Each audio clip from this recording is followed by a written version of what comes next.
Hi. I have, I'm sharing the smiles that all of you are showing me because it's an opportunity to finally get to do this.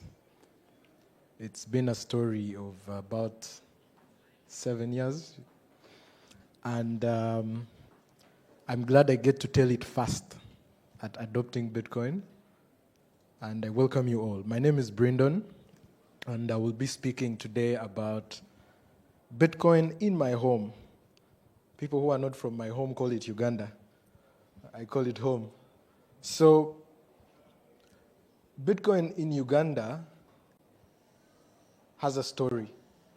And this is the storyline of how I've experienced Bitcoin. The earliest of our efforts as a community go all the way to 2021 when I first gathered the courage to tell more than my close friend, and we decided to tell the bigger friend group about Bitcoin. We had our first ever meetup in August 2021. Gathered enough confidence, meetups in between. By May 2022, we were organizing the first ever Bitcoin Pizza Day. We had a very good attendance, 300 young people, and we didn't even know what we were doing. We were telling them about everything that we knew, the blockchain, the crypto. There we were, sharing our ignorance with the community. And I was not alone, so we were equally 5 ignorant friends, sharing our ignorance to 300. But we were onto something. This visibility opened doors to people who I usually love to commend for their strength and effort in extending Bitcoin. If you're a maxi and you show it, you are one of the reasons why our community lives. When we organized this with our ignorance and we posted about it, a lot of maxis reached out. They're like, what are you doing? There's this thing called Bitcoin and you don't have to try anything else. I was not happy because I had been promised to become a millionaire. So what do you mean? But the outstanding person was Paco. Paco arrived in Uganda in August. And the first ever shop to accept Bitcoin was a restaurant where we were supposed to host Paco. Paco told me, I will not step in a place where I can't pay in Bitcoin. Of course, he was joking, but I took him seriously. So I went crafty, spoke to a restaurant owner, told them, if you accept, you see, I had 300 people in the room, so I can bring you more customers. They were excited. I sold them the vision, but we had less than that. That is a picture from another meetup. We had about 15 people when we hosted Paco, and the restaurant owner was not happy. They stopped accepting Bitcoin. Paco is a gentleman who decided to quit everything and travel the world speaking to the world about Bitcoin.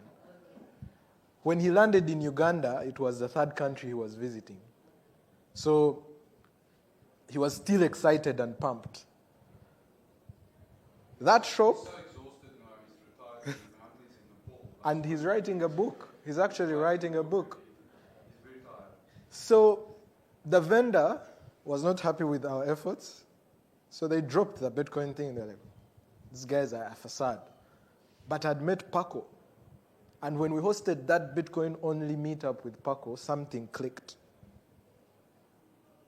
I didn't become a Bitcoin maxi after meeting Paco, but something clicked. Something about the passion that he had for Bitcoin only. I started reading more. I'd understood how Bitcoin worked. I could teach it. By this time, I could teach it very well, on top of all the other. By then, there were about 1.4 million coins. Now they're about 4.5. So imagine trying to teach that up to now. So I met Chris, and in that picture, he's the one wearing a red shirt. Chris was one of the first Bitcoiners in our country to teach us Bitcoin self-practices, Bitcoin-based self-practices. He got all of us in one room. He gave us books. He told us, this is Blue Wallet. Create a seed phrase. Exchange those seed phrases and delete your wallets. And each of us could log in each of others. So a lot of things clicked in 2022 for us as a community. And I say us because, the number keeps reducing because people realize you're taking them nowhere. But the small number of people that stayed in our journey of learning, they are the people we met Paco again with.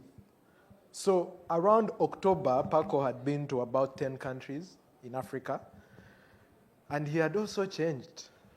He came back and he told me, brother, you don't know the responsibility you have.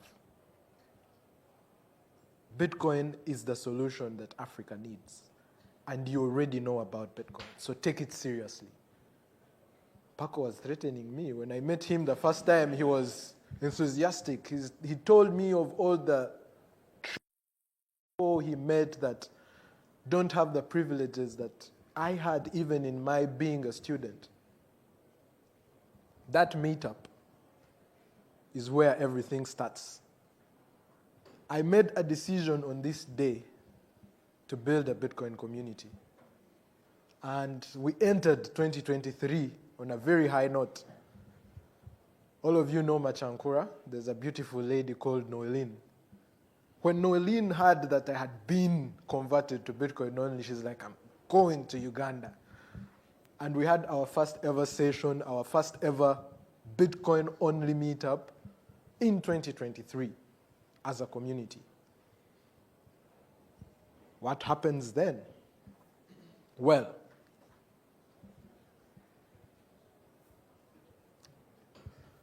we can't just have meetups and ever-ending meetups. So we have a quarter of the year. Until I was scrolling on Twitter, I had unfollowed all the other people who had been teaching me about all the other coins. I saw a very interesting concept that had been going on in the world called the Bitcoin circular economy.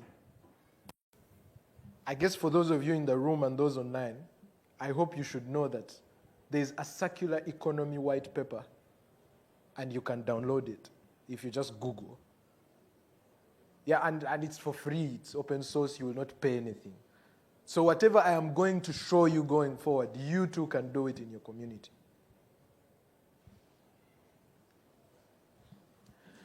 So as I scroll on Twitter, I saw a question, and I will pose it to you. Are you interested in replicating what Bitcoin Beach did? Then pull in. If you see the last then pull in, you will know that's Herman tweeting. That's how he tweets. He's like, hey mate, pull in, come. I made a submission to build a community around the biggest university in Uganda.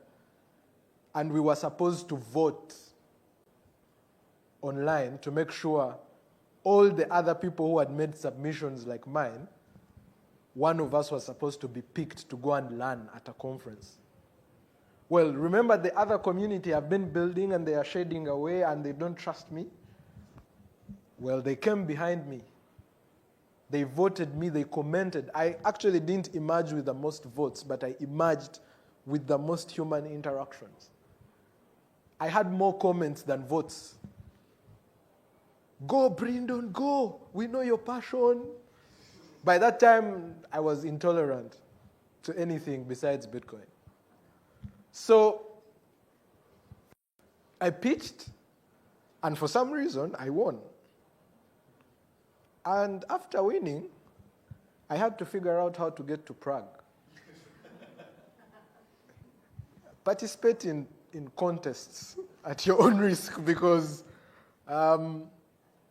I had never flown out of my own country up until then. I had only crossed by land to my neighbors who don't require a visa. So I was a very inexperienced traveler. And here I was with a conference ticket to one of the biggest Bitcoin conferences, and it was a month and a week to the conference. Long story short, there was a geyser involved. There was a whole session of briefing me on how to not get lost in Dubai airport. There was carrying a backpack and running through an airport to make sure I don't miss a flight, because I booked the flights myself and I put in layovers of about 45 minutes. So I would land and they tell me, last call for flight. I'm like, oh my God, that's my flight. So I have to run across the airport to get to check in and my boarding gate. But I got to Prague. First time in Prague, first time at a Bitcoin conference, first time outside Africa, first time on a plane, first time in the subway. Everything was new. But what was not new on that journey was the love Bitcoiners have. The moment I arrived in Prague, I realized why we need to build these economies, why we need to build the circularity in Bitcoin. And I took on the challenge. I was mentored very well. In about a week, that's how long I needed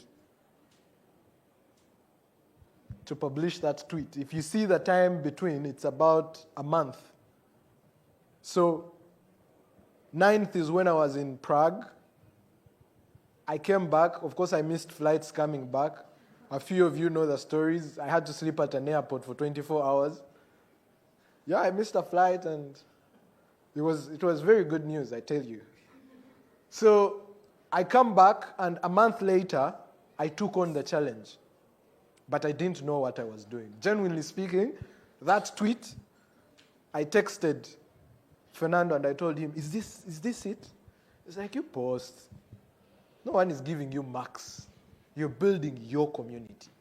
So however you post it, it's okay. And that was the first tweet I made about the story I'm going to share with you, called Bitcoin Kampala, Uganda. So the story starts.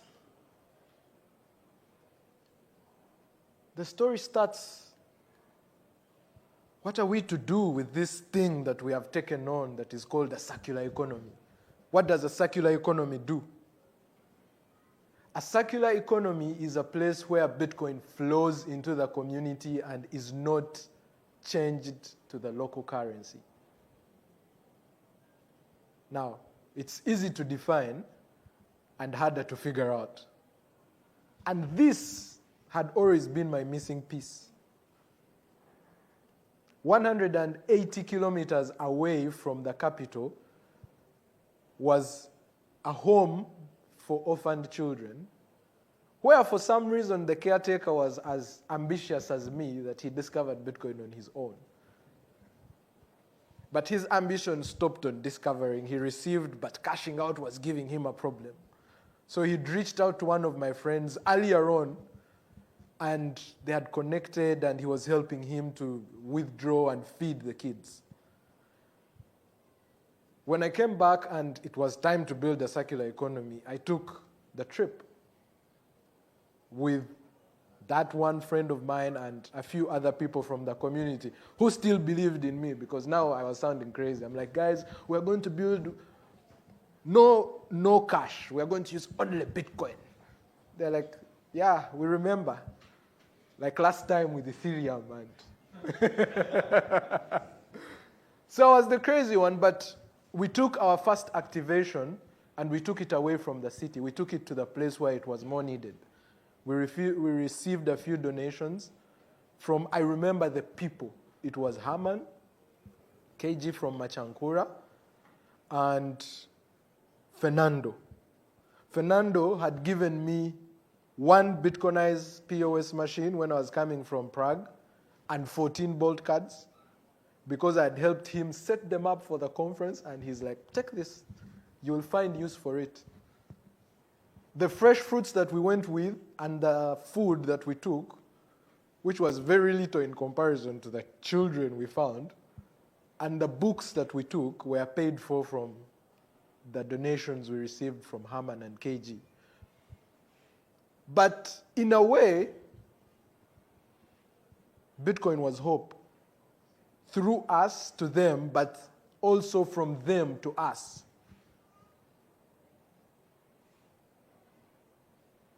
Think about that. They discovered Bitcoin because of the needs they had. We were using Bitcoin because of the needs we had. And Bitcoin brought us together. And now we are one project.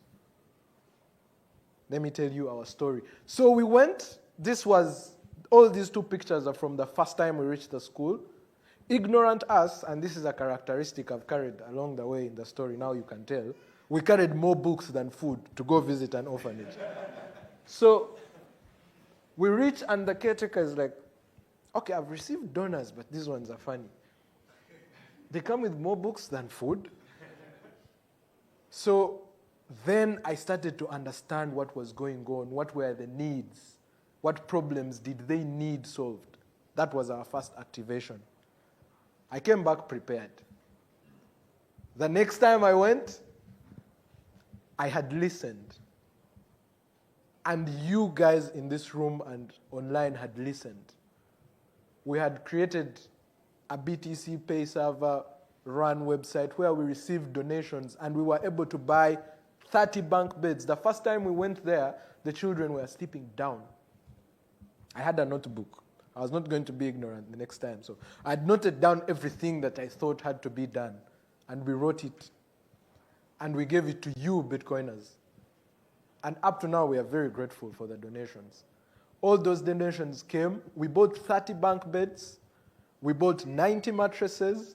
We bought 90 pairs of bed sheets. We did a whole paint job at the place. We bought children clothes. We got mosquito nets. So all the things that we bought can tell you the problems that we found. They say the wisdom is always in the question.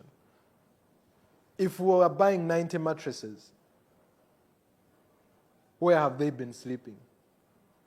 So this is a picture of what it looked like once we were done doing the basics. These are basic needs. We had not even started the Bitcoin. Because the first time we went with our Bitcoin stuff and we were humiliated. And this is what Bitcoiners need to understand as they build and as we build. Communities have different needs. And Bitcoin is a tool. They don't need Bitcoin. They need what Bitcoin can give them. So now the second activation after delivering all these, we went with an intention. Where do these kids go to school? What do they eat? Remember how we started with the fruits? So now we went a bit more detailed. So we met the local vendor who had started supplying us fruits from the first time we visited. And we told them, there's this thing called Bitcoin. Look at it. You don't have to take it now. But as we continue to buy fruits from you, we intend to pay you in Bitcoin. He's like, okay. Let me judge you by how long you keep giving me business. And here is our second learning as people who are building. These communities have to trust us. They have to want to work with us as we build the Bitcoin angle. So we started working on the nutrition. Of course, the basic foods. Initially, there was one meal or sometimes no meal a day at the orphanage. We started with the basics, and I didn't write the basics here because everyone is supposed to eat at least twice a day. So we figured that out, and then now we went to making sure the nutrition for these kids was better. So we've since started fruits and eggs for SATs. This is an initiative where before we serve these children this meal, we tell them this was paid for in Bitcoin, this was through Bitcoin donations. And now you remember the books we took? The kids actually read those books and they understand Bitcoin. We have children who can define what Bitcoin is. If you've been on our Twitter, you've seen it. So We've done daily fruit purchases in Bitcoin for the last 560 days. Every day for 560 days, our children eat fruits. Up to today, we've never stopped. We recently started weekly an egg program where we give them an egg for protein. And our health expense has decreased. Previously, we were spending a lot on taking them to the hospital. Now, by spending on nutrition, we are spending less on health, and now we are focusing on their education. And all this is being paid for in Bitcoin. I want to remind you, but it's taken trust. Slowly, we still have the same fruit vendor. Now we have the egg vendor. But because the egg vendor talked to the fruit vendor and realized these guys have been supporting him for how many days? 500. He's like, hey, yeah, that's money. So, we are now on sustainability. We managed through the donations to acquire some land. And now the kids actually farm they farm some of the food they eat. Now you might be excited about the food. I know a lot of you are, but the kids are involved in the farming. That's a skill that they can bring to the marketplace. We are teaching them how to make liquid soap. As I speak right now, if you dialed into the orphanage now, there's a group teaching.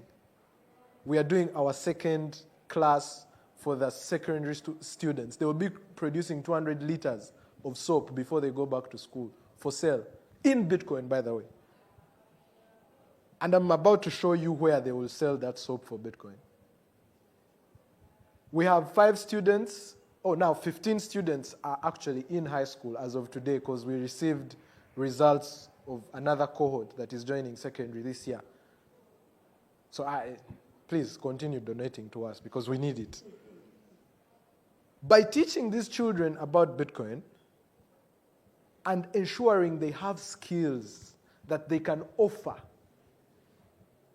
in order to earn money, which they can then convert to Bitcoin or even earn in Bitcoin, we are taking away the responsibility from us and giving it to them.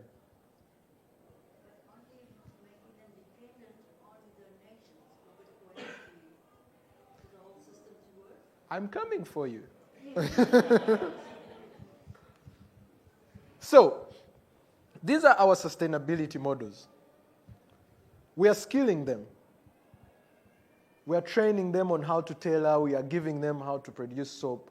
We are even doing communication classes. We recently gave them notebooks where they are writing what they want to be and how they are going to achieve that. So we are making them ready people for society. But we also have projects that they can undertake. These projects are actually money-making projects. The school where they go, we are in the process of acquiring it. Because then the school can generate income. Then we can take more Bitcoin payments in tuition. We are acquiring a maize meal this year. We started a chicken farm last year. We are starting a grocery shop this year. We made our first class, thanks to the Bitcoin dadas, about making reusable sanitary pads. All these are sellable projects. They produce goods that we can go and sell for money. But that's not the only thing. There's a community that I had put a pause to. The one in the city. Remember that one? We didn't stop. All along this time, we have been teaching and building a real community that understands Bitcoin. We have our education arm, School of Satoshi, has now graduated 3 cohorts. We've been having consistent Trezor Academies that are teaching both the people in the city and the teachers at school who now receive their Bitcoin salaries, and they know what to do with the Bitcoin. What all of you are doing, hodling it. Sometimes they become compassionate and donate to us, but yeah. So, and we've been celebrating Bitcoin Pizza Days since 2022. These are some of the things that we are proud of as a community. So, what's the numbers? I live on Bitcoin. We have 20 plus vendors across the 2 locations that accept Bitcoin and understand. There's a difference. The guy outside here accepts Bitcoin, but some of them don't understand. You walk into any of these guys, they will even teach you. No, I'm very serious. Juicy Bee is a project that we launched that serves fresh juice. Last year alone, it onboarded 50 plus students by giving them their first Bitcoin, not telling them. It's like, we tell you, and if you buy from us 5 times, we'll give you a cash back, but a sat back. Yeah? So now they have wallets, and this project was just 6 months old at the end of 2024. There's a coffee shop, you can go, this shirt I'm wearing. You as a traveler can come and live on Bitcoin in Uganda. And you can pay for your travel, you can go to the national park, you can sleep and do all this in Bitcoin. Do you see the difference between the number? 20 vendors to 400 community members. We are trying to make sure all these vendors have at least a weekly spend. That is very important from my experience. Because we don't want to lose, remember the vendor we lost? Yeah, we don't want to lose them. We can't be doing work over and over again. So, this is the classification of our typical student. Of our typical community member. We even have government workers somewhere. We are not relaxed. But that's not my work. I might be speaking to you about it, but that's all of those people. And more. If I tried to put 400 faces here, imagine what you'd have to go through. You'd have to squint your eyes. But all these people have played a key role in the evolution of our story, in the growth of this community that I am telling you about, that I want you to come and experience, because it's a beautiful community. So, as I conclude, there's a picture at the bottom. Of course, I'm the only one visible because I'm handsome.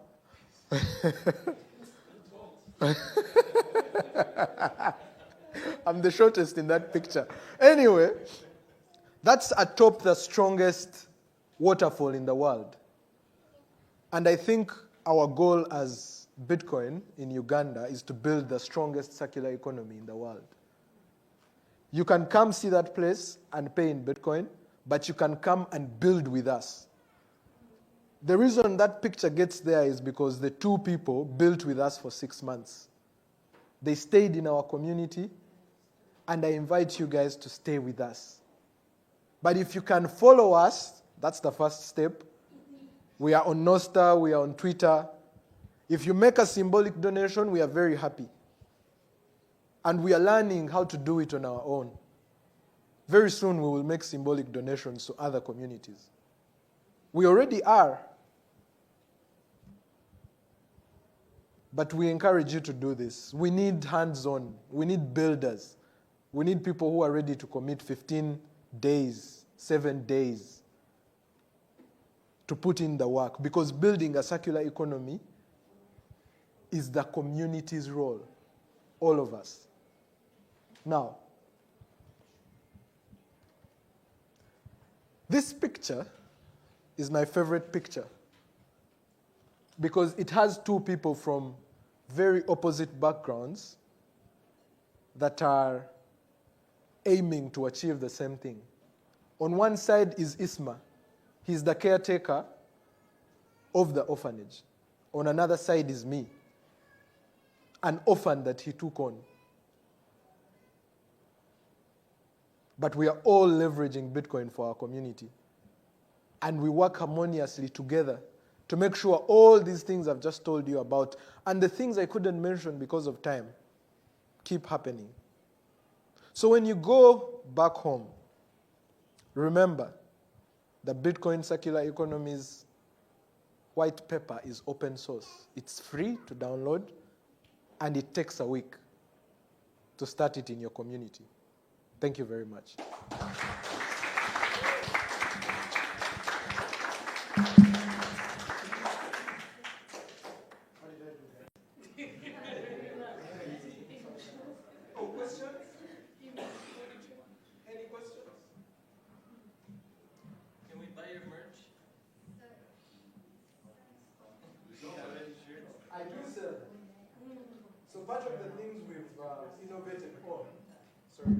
Part of the things we've innovated on is a store online. It's store.gorillasats.com.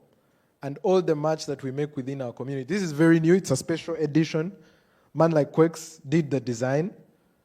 And we are very proud to sell it to you when it's live on the store. So you can order and pay in sats, yes. How do you get over that desire to hodl because of the fluctuation? I don't. If you were hungry and you had Bitcoin, you wouldn't have the desire to hodl. That's what happens to me when I have 113 children and Bitcoin. So the money that we get immediately has a more important calling. But on a personal level, you hodl on only when you buy your Bitcoin. But when you earn it, it's the money you know. It's easy to, it's the only money I have. Taking your earnings and buying it when you hodl. Yes. Because you're encouraging only Bitcoin in the community. That's all we do. So those that earn it instead, keep those and take some of these earnings and buy these as a savings. Any other question? Maybe mention the shift that you saw from people do hold moving from USDT to Bitcoin as they saw the price go up and as they became more knowledgeable. I usually see the narrative of Africa needs stablecoin. Now I'm going into another space. Africa doesn't need stablecoins. Africa only knows stablecoins. Only knows stablecoins. Because the people who are selling stablecoins are marketing them. So it's a marketing problem. Everyone is, you can move money very fast. You can move USDs. But there's no one telling them that they can do it with Bitcoin. And that if they do it with Bitcoin, over a longer period of time, they actually have more value. So the USD phenomenon is dying. Out of all those 400 people I have talked to you about, they understand that they actually lose money when they save in USDT.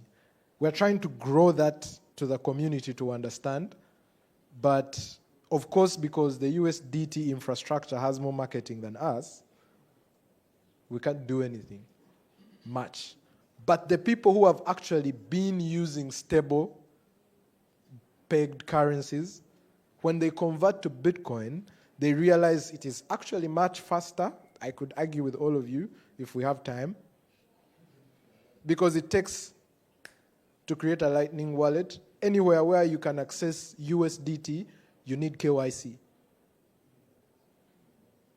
And if you need KYC, then my orphans are out. Because they don't have identity.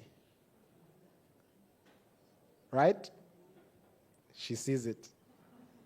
So the shift is, we shouldn't even be worried. I think the case for the dying of the USDT makes itself. As Bitcoiners, we need to focus on letting people know about Bitcoin because they do not. All those who actually discover it prefer Bitcoin. Because if I told you that you had, I'm going to go on for a while. Thank you so much.